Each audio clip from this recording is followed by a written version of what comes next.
Quel temps fait-il à Paris? Le ciel est-il noir ou gris? Vous m'avez dit quand il pleut Alors à tiens, Paris. il pleut à Paris. Alors vous avez fait le tour de France il avec ne pleut votre jamais à Paris. reporter. Et là, justement, vous vous arrêtez à Paris, oui. dans un endroit un peu mythique. Hein, On a fait un tour de France, exactement, et là on s'est dit qu'on allait rejoindre la capitale. Ouais. Alors on est parti au plus haut dans la capitale, la butte de Montmartre. Oui, en triporteur en plus. En triporteur, oui. Et Ça on n'a fait pas des pris le cuisses, ça. funiculaire. En triporteur, bah, le funiculaire, Alors, direction cette butte de Montmartre qui est en fait une carte postale en soi. C'est-à-dire que quand on vous raconte la France ou quand on vous raconte Paris, souvent Évidemment. le monde entier, les étrangers nous aiment Paris par la butte de Montmartre. Bien Ils la sûr. découvrent d'ailleurs par la butte de Montmartre. Et d'ailleurs c'est vrai que les touristes sont un peu rares dans la capitale, mais c'est un des derniers endroits où on a encore des touristes, où les gens qui viennent nous revoir cet été passent par la butte Oui. de Montmartre. Et ce qui est intéressant, c'est que c'est une butte qui raconte presque à elle toute seule l'histoire de la capitale et Vraiment l'histoire de Paris, exactement, puisque là, on a tendance à l'oublier, mais Montmartre n'était pas Paris. Ah bon Au début allez, on va dire... début 19e, C'était la banlieue pas de encore Paris. C'était la banlieue de Paris, c'était une commune voisine, c'était une commune libre. Et d'ailleurs, Montmartre est restée un petit peu indépendante. On parle de la République de Montmartre, qui est cette association. Alors, c'est plus une confrérie maintenant, mais qui Oui. a quand même un rôle aussi social, d'action sociale, comme on l'avait au début du siècle. Bref, on est allé découvrir Montmartre et on s'est même glissé dans les vignes de Montmartre. Les fameuses, ouais. Les dernières vignes de Paris. Regardez. Je suis le dauphin de la place Dauphine et la place Blanche à mauvaise mine. Ah, Montmartre. S'il y a un lieu qui incarne le mieux la capitale, c'est celui-ci. Les balayeurs sont pleins de balais. Mais qui se souvient qu'il y a près de 150 ans, Montmartre n'était pas Paris? C'était une commune à part qui a été annexée, il faut se remettre, à partir de 1860, sous le Second Empire, Napoléon III, sous l'impulsion du baron Haussmann. On veut faire le Grand Paris. Il Oui. ne faut pas oublier qu'ici, c'était les pauvres à Montmartre. Et c'est la campagne. Et c'est la campagne. Qu'est-ce qui fait qu'ici, on y fait la fête? Ah, alors à cette époque-là, comme Montmartre n'est pas Paris, les taxes sur l'alcool et sur le vin ne sont pas les mêmes qu'à Paris. Ah, donc on y boit pas cher. Ah, on n'y voit pas cher. Du coup, les Montmartrois sont contents, mais Oui. les Parisiens, ils montent aussi pour faire la fête. Si Luc compte bien Montmartre, c'est parce que depuis plus d'un demi-siècle, dans sa famille, on est restaurateur de père en fils. Alors forcément, pour pousser les portes de la butte, il n'y a pas mieux. Ah, moment solennel, les honneurs aux triporteurs par la République de Montmartre.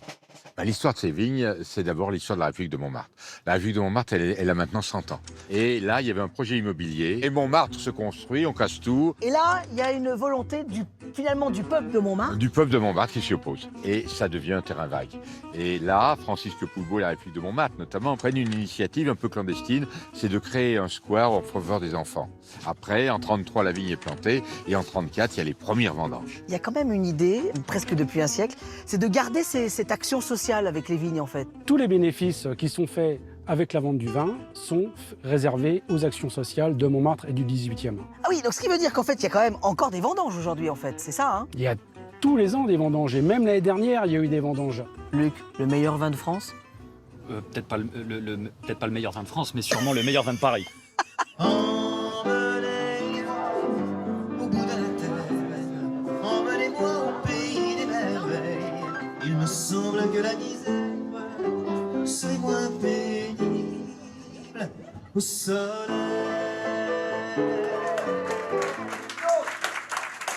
Juste, c'est ambiance guinguette ce soir. Ben oui, ici il y a toujours une guinguette. Ouais. Et de surcroît, tu sais que Van Gogh avait ses habitudes ici. Et il a peint un tableau qui s'appelle La Guinguette, qui a été peint dans le jardin. Et c'est cette toile qui est aujourd'hui dans un musée. Ah oui, au musée d'Orsay. Ah oui, quand même. Bah bon, oui. alors juste, on mange quoi là? Parce que là, pour l'instant, on raconte l'histoire de Montmartre, mais moi j'ai faim. Eh ben attends, service. De la charcuterie. Très bien. De Colette Sibilla à Lyon, dans les Alpes-Paul-Bocuse. Là, des petites grenouilles. Des petites grenouilles en persillade un peu tomatée. Ah, et alors là, j'avoue que c'est spectaculaire quand même. Alors ça, c'est de la poire, donc du bœuf, de charolais, On les a juste... snacké. Ah ouais. Et notre classique de la maison, Alors le là, Fontainebleau. ça, Qui a des j'avoue. rares desserts parisiens, accompagnés de petites grillotines. La crème d'Ardèche que tu Oui. vas mettre dedans et que tu vas pouvoir manger en même temps. Ouais, alors juste avant, je vais peut-être goûter un petit peu la poire. Oui, et je oui. prendrai juste une cuisse Allez. de grenouille. On fait ça.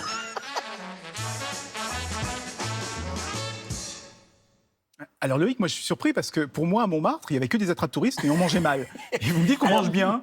C'est vrai qu'il y a beaucoup d'attrape-touristes, mais comme on peut en trouver du côté des Champs-Élysées, autour de la Tour Eiffel, Ouais. parce que, mais il y en a partout en France aussi des Oui. attrape-touristes. Mais c'est vrai que c'est un endroit où effectivement tous les touristes viennent, donc beaucoup de gens viennent. Donc effectivement, il faut faire un petit peu attention. L'idée là de cette carte postale gourmande depuis 1 mois et demi, c'était de vous faire découvrir Les meilleures des et les tables, bonnes adresses, oui. les petites adresses, les bonnes adresses. Allez, on est autour de 25-30 euros entrée, plat, dessert. Et ça, c'est assez important de le souligner, parce que quand on est en famille, c'est important aussi. On de donnera pouvoir tous y les aller. trucs à ceux qui nous regardent, hein, les bonnes Exactement, adresses. Ceux voilà. qui pensent qu'il n'y a rien à Montmartre, il y a Mais peut-être il y a des choses. il y a quelques adresses encore et on aurait pu en découvrir une ou deux autres. Mais ce qui est intéressant, c'est qu'il y a cette butte et on a toujours tendance à aller sur la face avant de la butte où il y a la basilique, mais il faut aller de l'autre côté de la butte où là, il y a beaucoup moins de touristes, beaucoup moins d'attrape-touristes et des petites adresses aussi. D'accord. Voilà. Donc, et puis, c'est pas les seules vignes. sortir des sentiers battus. Voilà, c'est pas les seules vignes de Paris. Sachez qu'il y en a 5 dans Paris. Vignes, il y en a du côté de Bercy, il y en a du côté du parc Georges Brassens. Enfin, voilà, donc c'est assez intéressant et ces vignes ont vraiment encore un rôle et une action sociale, Oui, parce c'est- qu'on a tendance à l'oublier, mais Montmartre était un quartier pauvre à l'origine. Et les revenus sont reversés. Exactement, c'est la ville aux de Paris associations de et qui quartier. sont revenus aux actions sociales du 18e arrondissement. Voilà. Merci. Bon, on salue les amis de la butte. Merci beaucoup Loïc.